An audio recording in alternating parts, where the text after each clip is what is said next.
Things don't look good for Boeing at the minute. A second whistleblower has come out to state that they are using subpar parts and they are not following guidelines whatsoever to build their planes. And shortly after this whistleblower comes out, he is found dead. And that is the second dead whistleblower against Boeing in 2 months. A second Boeing whistleblower dies of a short illness. Joshua Dean, 45, formerly quality auditor at Boeing supplier Spirit Aerosystems, alleged gross misconduct and quality management. Joshua Dean, a Boeing whistleblower who warned of manufacturing defects in the plane maker's 737 MAX, has died of a short illness. And he was the second Boeing whistleblower to die this year. Dean, who was 45 at the time, a former quality auditor at Boeing supplier Spirit Aerosystems, filed a complaint with the Federal Aviation Administration alleging serious gross misconduct by a senior quality manager of the 737 production line at Spirit. Now, in case you missed the first kind of incident, let's say, here is what happened with the first whistleblower, who he was, what he blew the whistle about, and what happened to him. Take a look at this. A Boeing flight from Alaska Airlines, as a Boeing 737 MAX 9 plane door blew out mid-air, which forced an emergency landing and passengers to start suing. So this was the footage that absolutely went everywhere regarding this blowout. Take a look at this.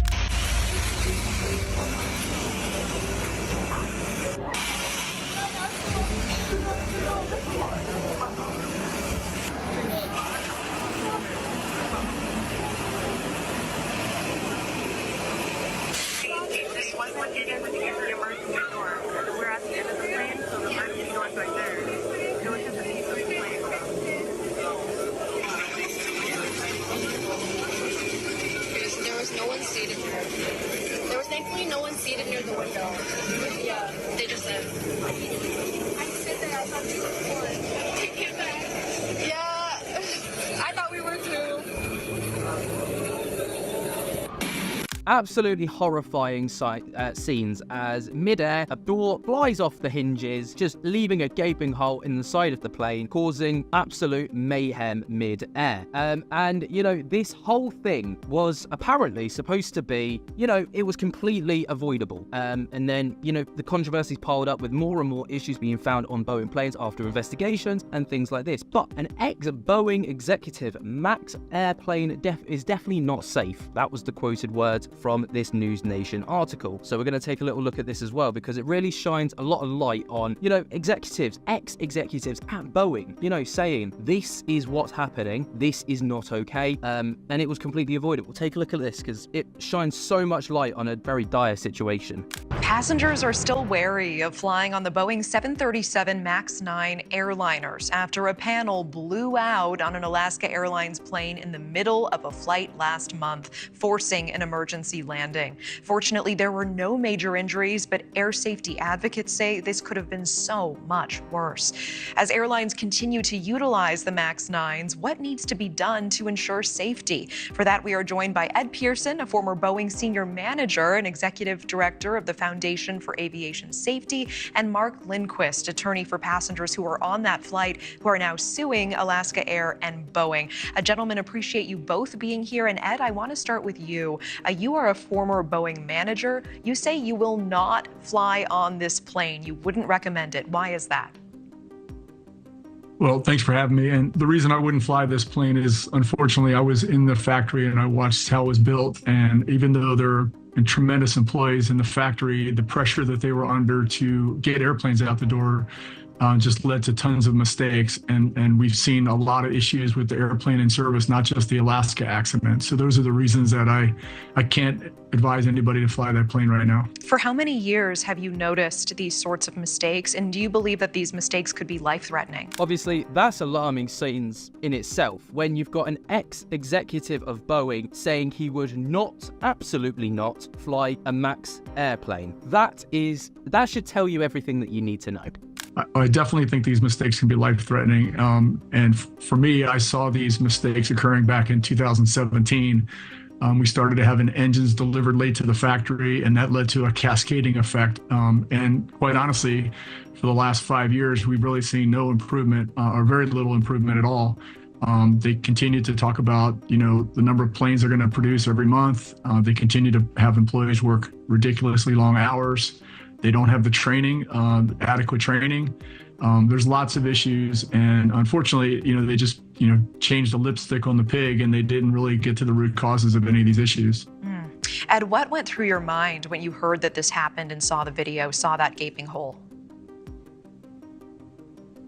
Well, I vividly remember it because I was sitting at a basketball game with a friend of mine who works with me, and he's an aerospace engineer, and we just heard the news at the same time, and we both thought, "Oh my God, this must have been so traumatic for the passengers and the crew." In the military, we call those kinds of things explosive decompression because it happens suddenly and violently. I don't know where they came up with the term rapid decompression, but we use that phrase to describe something that took, a depressurization event that occurs over time. And, we were just all thankful that nobody died. I mean, that was, had to have been terrifying. And, the crew obviously did a great job, but they never should have faced that situation. Yeah. Speaking of this, Mark, let's turn to you here. How many passengers are currently involved in this lawsuit, and how have they described the experience and the aftermath from this?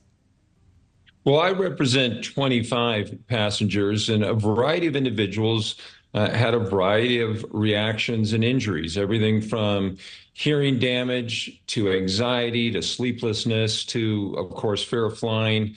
PTSD. Different people reacted differently, but I think a common theme here is most people thought that plane was going down. If you're sitting on a plane and suddenly there's a gaping hole in the fuselage and air masks are dropping, air's rushing around you, you're depressurizing rapidly.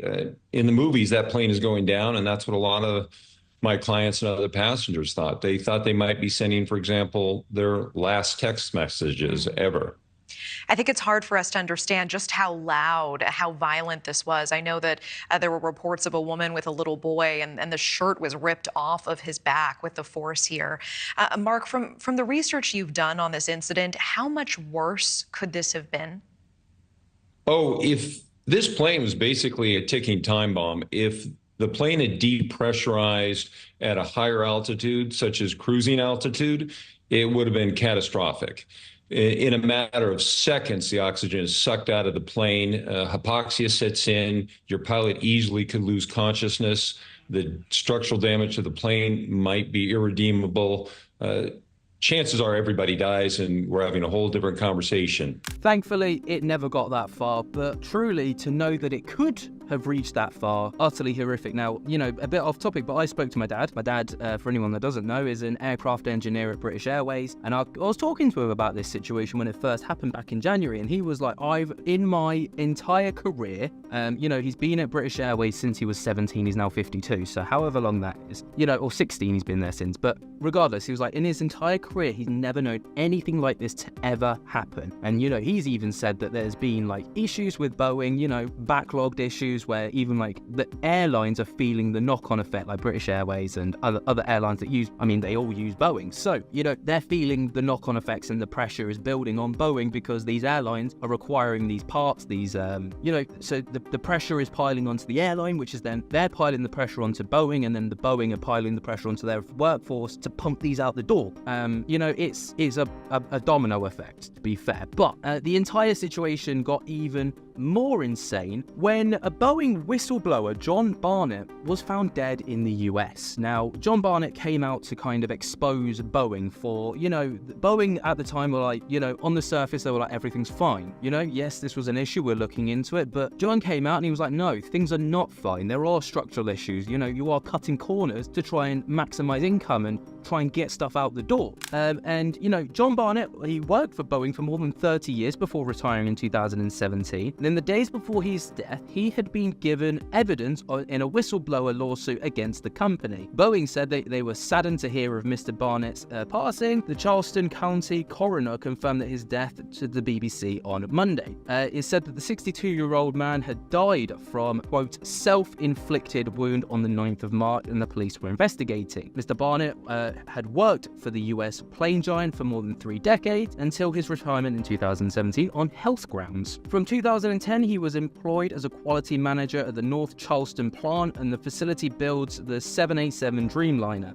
and a state-of-the-art airliner mainly on long-haul routes. And in 2019, Mr. Barnett told the BBC that under-pressure workers had been deliberately fitting substandard parts to aircraft on the production line. So you can see where the corner cutting was taken part because of the severe pressure that they were under. He also said that he had uncovered serious problems with the oxygen systems, which could mean 1 in 4 breathing masks would not work in an emergency. So we saw there was a severe emergency back in January. 1 in 4 of those masks, so you've got to think a row of seats is about 4, maybe 3. So let's say for argument's sake an easy math, there's 4. You've got 2 sets of rows of seats at 4 passengers each.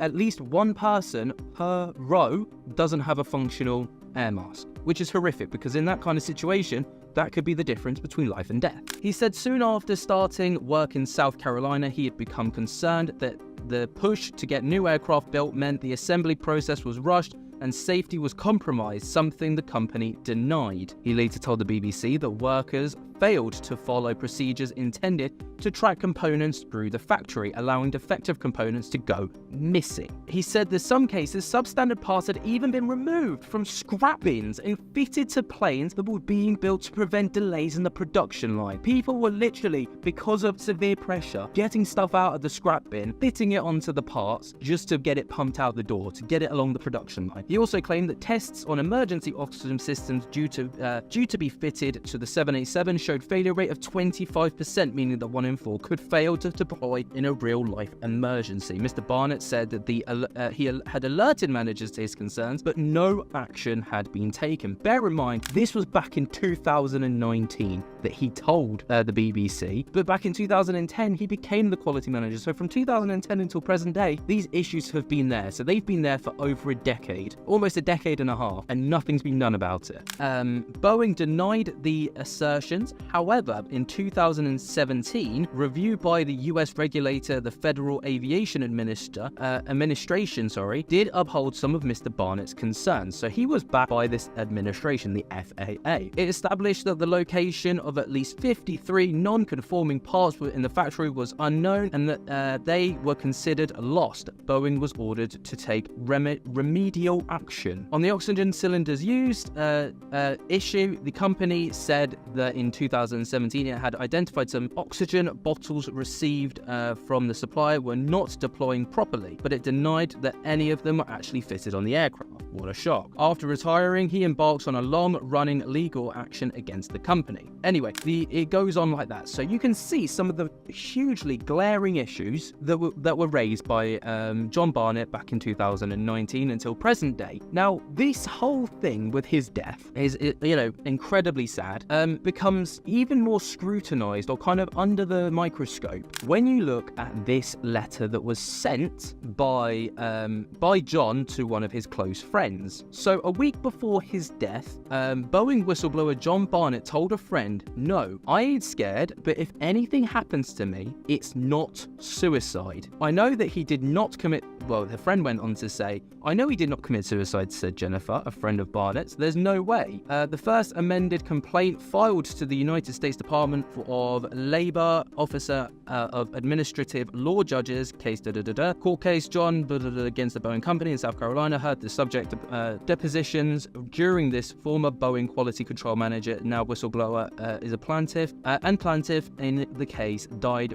of a gunshot wound to the head. So, long story short, John comes out to the BBC. He's got this long-running legal case, and he whistleblows. He blows the whistle on all of these issues. Back in January, the issues occur. John's like, "Told you so." And then he's told days before he blew the whistle to his friends, "If I die, I did not commit suicide.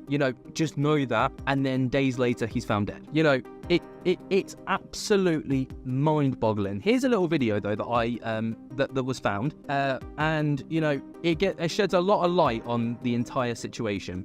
Just when you thought flights this year couldn't get any crazier, a former Boeing employee who was giving evidence in a whistleblower lawsuit against the company was found dead yesterday from a self-inflicted wound. You see, John Barnett had worked as a quality manager for Boeing for 32 years, but after he retired in 2017, he embarked on long-running legal action against the company, accusing them of many shocking things, but just some include cutting corners and rushing the construction of their planes, and deliberately fitting substandard parts that compromised safety. And if you've been watching my channel at all this year, you know that there are no shortages of faulty Boeing planes right now. Al Jazeera even made a documentary in 2014 where they got a Boeing employee to go undercover and ask his colleagues if they would fly on the planes that they were building, and out of 15 people, 10 said no. A lot of people don't realize that Boeing is not just an airplane manufacturer. They also sell satellites, rockets, and even weapons like missiles and military aircraft worldwide. They are the 4th largest defense contractor in the world, and they are the single largest exporter in the entire USA by dollar value. Protesters even tried to block Boeing facilities supplying weapons to Israel in November. Anyway, tangent aside, John accused the company of denigrating his character and hampering his career because of the issues he pointed out. And then, just last week, he gave a formal deposition in which he was questioned by Boeing's lawyers, and he had been due to undergo further questioning on Saturday. But when he didn't turn up, inquiries were made and he was subsequently found dead in his truck in his hotel car park. Boeing commented, saying that it was saddened to hear of Mr. Barnett's passing.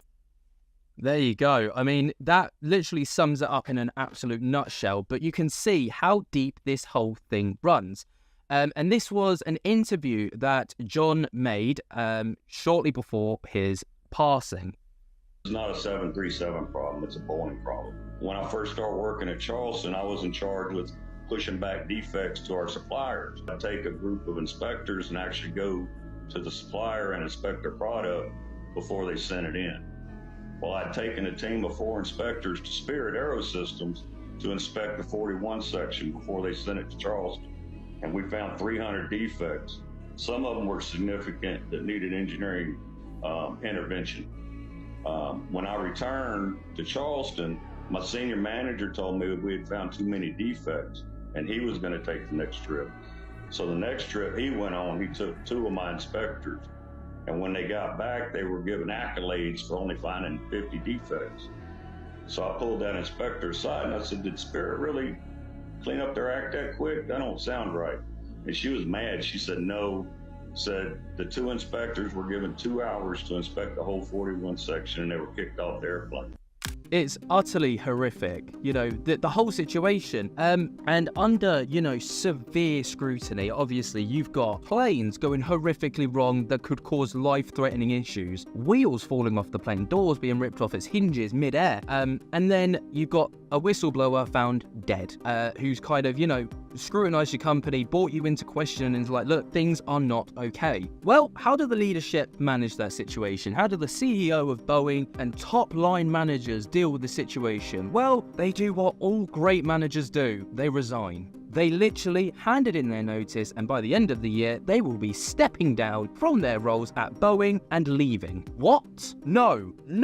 What the hell, man? Look, this is the interview that they did with CNBC. It's blood boiling. Why now? And was this completely your decision? Yeah, first of all, 100%. Why now? I've entered my 5th year. At the end of this year, I'll be close to 68 years old. I've always said to the board, and the board has been very prepared, I would give them plenty of notice so that they could understand and plan succession in regular order. And that's what this is about. It's me giving them notice that at the end of this year, I plan to retire. And then because I can't handle the heat that is coming right now with my planes being absolutely tit-shaped and my staff being so pressured that they are using scraps from a bin to fit on their planes, and also the fact that it's looming over my head that someone who spoke out about my company mysteriously wound up dead. That's why I'm leaving. But no, I'm going to sugarcoat it with, I'm giving plenty of notice because my time has come. No, you can't handle the heat. And then them taking the actions that they've taken. I'm actually very proud of the way the board has handled everything. Very deliberate. The move with Larry, in my view, very deliberate. The entry of Steve as our new chairman, very deliberate. all very qualified and great decisions. If you're going to be leaving, some will say, why not just leave now? Why wait until the end of the year? We have another mountain to climb. Let's not avoid what happened with Alaska Air. Let's not avoid the call for action. Let's not avoid the changes that we have to make in our factory. Let's not avoid the need to slow down a bit and let the supply chain catch up. We got to get at that, just like we got at the rest. And we will get through that. We will get through that. And I've committed myself to the board to do exactly that. So, as you can see from that, there are some striking similarities between the two. You've obviously got the first whistleblower who came out, basically just completely was like, look, the production's awful, they're using subpar parts that shouldn't even be allowed to use, we're getting parts out of the trash cans, and we're bunging them on planes to meet production lines and to meet deadlines. And then the second whistleblower comes out and he says pretty much the same thing, and he's then found dead as well. In 2018 and 19, two 737 MAX planes were involved in fatal crashes which killed 346 people. Dean was fired by Spirit last year and filed a complaint with the Department of Labour alleging that his termination was in retaliation for raising safety concerns. So he was sacked, essentially, for raising safety concerns because he was concerned about the way things were going, and Boeing can't have that, so they got a shot of him. According to the Seattle Times, Dean was hospitalized after having trouble breathing and was intubated and developed pneumonia and a serious infection before dying 2 weeks later. So absolutely horrific. Unfortunately, you know, it's so unfortunate that that was to happen. I found a video from The Hill and it goes by the title, Another Boeing Whistleblower Dies, Joshua Dean, 44, second dead in 2 months. And they go into some real detail and ask some very good questions about this whole situation. Take a little listen to this. A Boeing whistleblower who alleged Spirit leadership had ignored manufacturing defects on the 737 MAX has suddenly died. This is the second Boeing whistleblower to have died in the last 2 months as the company has come under increased scrutiny. The Seattle Times first reported that Joshua Dean, a quality auditor at supplier Spirit Aerosystems, died Tuesday at just 45 years old from a fast-spreading infection. Dean had previously filed a complaint with the Federal Aviation Administration alleging there was, quote, serious and gross misconduct by senior quality management of the 737 production line. Dean was later. Now, this was very strikingly similar to the alleged claims of the first whistleblower who said very similar things, you know, just across the board. Not just about the 737s, but across the board. And well, just listen on. The similarities don't end there. Off last year and filed a complaint with the Department of Labor alleging that his termination was retaliation for raising concerns about the company's manufacturing plant. The news comes as journalist and activist Cory Doctorow reports that in a non-union shop in Charleston, South Carolina, where Boeing 787 Dreamliner is manufactured, there's a cage full of defective parts that have been pulled from production because they are not airworthy. Doctorow reports that hundreds of those parts were secretly pulled from that cage and installed on operating aircraft. Exactly what was said by the initial whistleblower. Exactly to the T. Parts were binned, and they were told to be binned by higher-ups and regulated bodies because they were subpar and they were not allowed to be used. But those parts just got pulled out of bins and smacked on the planes so that the workers can meet production deadlines. Whistleblower type person, frustrated former employee. Obviously, losing your job is a difficult experience that can exacerbate your, bad health outcomes, something like that. So maybe it's just a coincidence, but obviously we talked about the John mysterious Barnett. to many people circumstances of the death of the other whistleblower who believed to have killed himself. Now, that is very true. So just kind of to jump in there, the stress of losing your job and the stress of everything that's going on, and maybe even the stuff that you know about, all right, can take a detrimental toll on your health. And this could just be a coincidence. But when you line it up with everything else that's happened, the first whistleblower who died mysteriously, or by supposedly killing himself, and then you add in this after he's blown the whistle about Boeing again, is it such a coincidence? it's really difficult to say. Yes. I don't know. And this is what Cory Doctorow was writing about, and I strongly encourage people to read this entire article. So the allegation here is that there was a cage of parts that had been marked as defective. When parts are pulled from a plane and put into this cage, they're permanently marked so that there can be absolutely no confusion, and they will not be reintegrated into airline craft. Shouldn't they just throw those away? Well, that's a really good question. What Cory runs through in this piece is how the culture of Boeing shifted radically when it merged with McDonnell Douglas in the late 90s. Douglas was known for its culture at that aviation firm of being extremely driven by pure financial motives, whereas Boeing had historically been known for having really high quality engineers and making really high quality planes. McDonnell Douglas ownership was very frustrated with this, and apparently were calling all of these very knowledgeable and capable engineers, hyper talented a-holes or something like that, and wanted to get rid of them, and was frustrated by the fact that they kept gumming up their ability to simply use prioritize the profit motive over safety or quality. Okay, cut to that. That's the circumstances here. Cut to now we have this big cage of parts that are supposed to be offloaded forever. One of the things that the new Boeing was managed to do is to convince the government that it should do its own quality inspections, not have it outsourced to the FAA.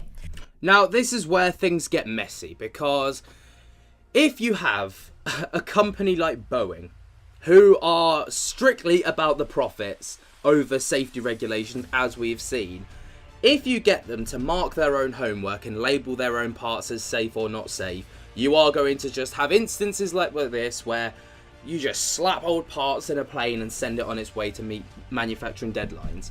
And no, absolutely not. It should not be the case. It should always be outsourced to the FAA, because they will not be biased towards the parts, and they will absolutely categorically say if something is safe or not.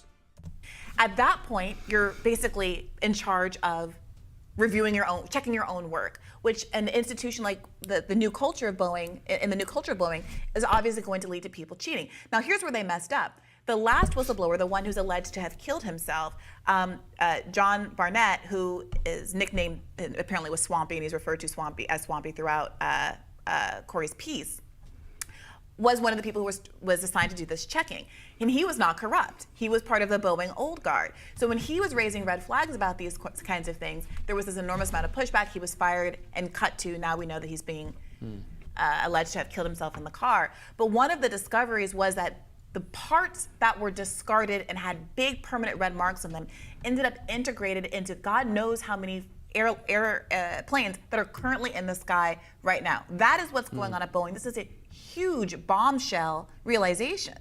And safety and profits should not necessarily be in tension if the company is not shielded from liability protection or in a purely market operating system. If the product, the plane, whatever is being delivered, is there's an incentive to have it be nicer, safer, better, more efficient, so that you want to fly on those planes, or the airlines want to buy those planes or use those planes, all of that stuff. There's a market incentive. But if there's artificial intervention that prevents an airline or the manufacturer of the airplane that shields them from the harms associated with having sold people a defective product, then you end up, which is exactly what happens in the airline industry. We're describing the total capture by people in a regulatory sense, in an accountability sense.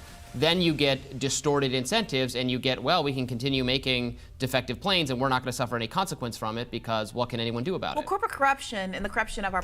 And that's exactly... I'm going to stop this video here. If you want to check out the full video, go over to the Hills YouTube channel. But that's exactly the issue, right? We're in a position here where eventually airliners, British Airways, TUI, American Airlines, Alaska Airlines, whoever else who buy from Boeing, are just going to stop, because it's not a good look for their company if their planes are going down in the masses, all right? Or they've got defects, or they've got problems. But the issue there is, it's all well and good saying just don't buy from Boeing, but who else do you go and buy from? It's not like there's a huge market of plane manufacturers out there, and who can produce the planes on the quantity and the scale that Boeing can. So companies are between a rock and a hard place. Boeing are going to sell regardless of whether their planes are safe or not. It's just about how many they can churn out of the door. Now, that's just my take on it. Don't forget that the Boeing CEO and kind of higher up management are going to be stepping down at the end of this calendar year. So, you know, they're clearly like they basically like they're off. They're like out of there because, I mean, it would look very suspicious if they were to just leave after the first Boeing whistleblower died. That looks really suspicious. So of course they waited until the end of the year, because then it's less conspicuous. It's less like conspiracy. It's less like, well, there's the clear evidence. If they're leaving, then they had something to do with it. But the issue therein lies again with what is going on, and why are these people who are trying to stop this corruption being silenced permanently? You know, it's utterly horrific, and this is just going to force other people who know the bad things that are going on into silence, and that causes then more issues because Boeing can just get away with it without any backlash whatsoever. But what do you guys think? Let me know your thoughts and opinions down in the comments below. What a messed up situation this entire thing is. I hope that something happens with it. I hope that something bigger than just whistleblowers steps in and intervenes. But we'll have to wait and see on that one. But let me know your thoughts and opinions down in the comments below. While you're down there, be sure to jump scare the hell out of that like button. Subscribe if you're new. Tick my little bell so you get notified whenever we upload. We upload every day at 7 PM UK time on this very channel. And I hope that you guys have enjoyed. I cannot wait to see you in the next one. And I'll speak to you later. Peace.